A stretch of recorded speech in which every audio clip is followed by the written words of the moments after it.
Hello, welcome to Cinephile Entertainment. I'm a Cinephile critic and today I'll be reviewing this film. Men should be conrats. Doesn't matter where they come from the highest to the lowest. Do you understand?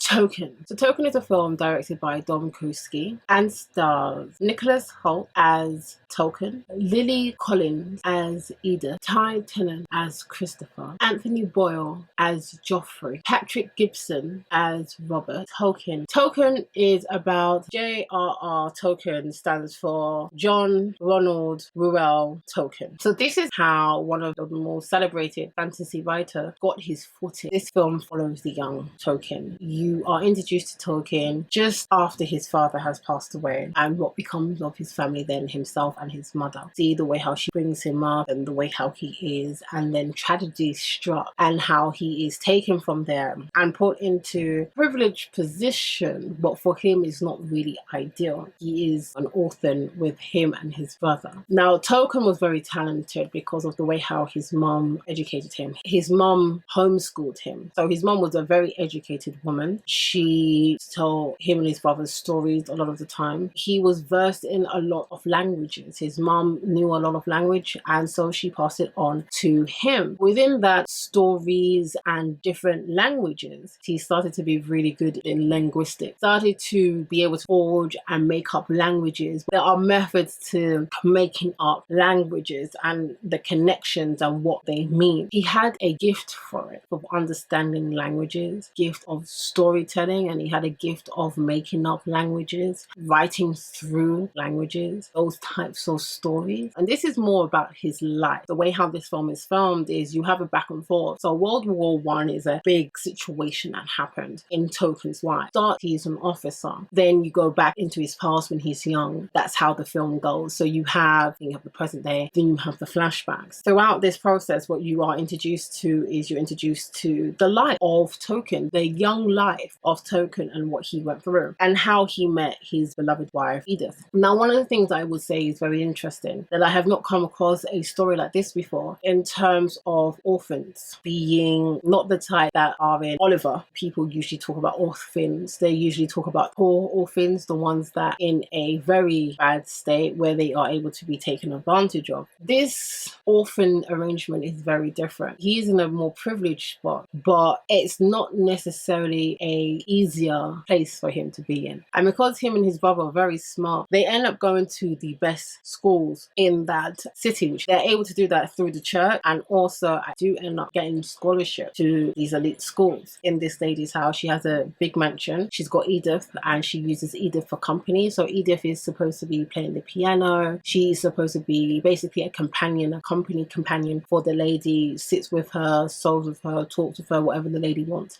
That's what she gets. Tolkien, he has a bit more free range, but they still feel that they're indebted to these person. They don't really have a life of their own. And I felt that the way how the filmmaker portrayed, yeah, they're in a much more privileged position as some orphans. However, it was very interesting to see the dynamic between being an orphan, living in this very nice house, even being able to have a room and a bed and a place to eat. And, he's very lucky that he found this place. But also it means that the type of people that you are rubbing shoulders with, the type of people that you are friends with, have money. And to be in a situation where your social environment is one of money and you don't have that because you're an orphan must have been very hard. And I think that was one of the biggest connections between him and Edith. And I thought the way how the filmmaker portrayed that, I thought that was portrayed very well. This thing is sort of like a labor of love. What really irritated me about the first act is the war situation, because I didn't really fully understand it. I didn't know what was happening. So when those scenes were actually portrayed and the way how Tolkien was acting in it, it really irritated me. However, by the time you get to the third act, there is a rational explanation of why he was acting that way and it makes sense. So I'm like, okay, that's interesting. I think the cinematography in this film, I absolutely love. I love the texture. I love the tone that they have. I think the tone, especially the flashback, the aesthetic that they have for that and the cinematography for that part part. Really good. Film is such a personal film. It's such an intimate film. The type of aesthetic that they have, it draws you in that much more because it seems real. And not only that, but the texture, you can tell obviously it's the past. But it draws you into his life a lot more. Just like how the aesthetic for Lord of the Rings drew people in, the aesthetic really does draw you into the story. And I would say that Nicholas done a very good job. One of the issues that I had was with one of the casting. If you look at young Edith, who's played by Mimi Keene, I personally think that the casting was bad. There is this abrupt crash in reality in the seamlessness of the film. There is an abruptness, and it, causes a reaction like, oh. When it comes to the casting. So young Edith, she's taller, she is not as thin, and yeah, she looks young. But when it comes to the modern day Edith is petite. So when they show young person grows into the adult, she's shrunk, and it's like, what? She not only has she shrunk, but she got thinner really quick.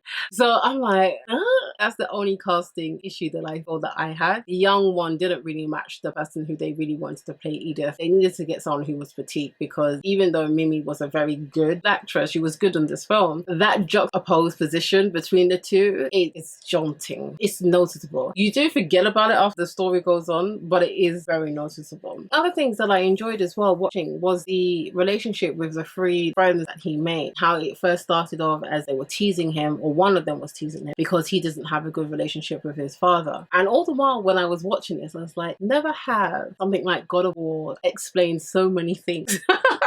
And people are like, God of War? What does God of War has to do with Tolkien? Well, in the relationship with Christopher and his relationship with his father, it actually makes a lot of sense. It's very much God of War. What's going on between Kratos and Atreus? But we're not going into that. But I thought that was quite interesting, because I was watching it and I was seeing the relationship between him and his father play out. And I was like, this is God of War, isn't it? This is Kratos and Atreus. But I like the dynamic there, and I like the way how they found solace in each other. He was an outcast. They treated him as an outcast first, and then they buried the hatchet, and they had this tea club. That was when they were able to thrash out ideas. Those things are very important, but it was one of those things that shaped Tolkien to who he is, and had the fondness of certain things that he had because of these people that he was constantly sharing ideas with, and they were also sharing ideas with him. So I found that this film at parts can be very mesmerizing, and it just opened up a very different view in how I see from Lord of the Rings. I didn't read The Hobbit, I know him from Lord of the Rings, but I see how some of the imagery is take place in Lord of the Rings, and how they sort of build and come together as gets more experience, confidence in linguistics and languages, and confident in making up his own language. I thought that was very interesting. But then also the reality of war, how that has affected a lot of people, the dynamics between the two. I find this film very classical Hollywood narrative of doing things. I do find there are some unique tones to this film that is very rare and you hardly see anywhere, which, these two people being orphans, which is Tolkien and Edith, how they are able to connect through experience of being one in the same, but also interacting with people who have more money than you, who have a better form of life. You are imitating that life, but you don't come from that same source of richness. You don't come from that same source of money. So you are counting your money. And there's this really interesting scene that happens when he wants to take Edith to the theatre. The parts that he wants to go is filled up, and he doesn't have enough money to go to other parts, and he's not dressed well enough for it. And I find that was very, very interesting. Those types of themes rarely get portrayed in films, but they were in this one, and they were done very well. As I said, the contrast of war and how that actually changes people, because after that, his friends group wasn't the same. I really did like the direction that they went in. I probably think that I liked this film more than other people. There was something that was mesmerizing about this film, and how certain aesthetics were unfolded on screen. The director definitely is someone who really does appreciate Tolkien. All the characters, they acted very well. The actors on set really portrayed their character. You got a sense of their character, but then their characters have layers because they all came from trouble. They're in a privileged position, but they don't feel loved, they don't feel wanted, or they feel that they can't pursue what they actually want to do because that's something that their father or their parents looked down on. They really did lean on that, and that's where this film really becomes amazing. Best parts of this this film is with their four friends, and also the conversations that he has with Edith. Those two relationships that he has, Tolkien with Edith and Tolkien with his friends, and also Tolkien with this particular professor who is a linguistics professor in Oxford. Those three sections of social group is where this film thrives. Outside of it, it's okay. However, this film does have some irritations. I just feel that the way they portray that love story, I don't think that's how it went on in real life. I think there is a clash between Hollywood narrative and factual events. Certain tropes, certain story tropes, narrative tropes, character tropes that I just didn't like, and they were in this film. It didn't need that. But personally, I really like this film, and I love the way how it's shot. I love the way how it was directed, especially when it's going into his past, when he was a young boy and when he was a young teen and when he was a young man. That's the part that I love about this film, and I will rate this film as safe and compelling. There's something about this film for me that is mesmerizing. I really do like this film, but I want to know, have you seen this film? What did you think about this film? Let me know with the comments below, and I just want to say thank you for watching my review. If you like what you saw, then please hit subscribe.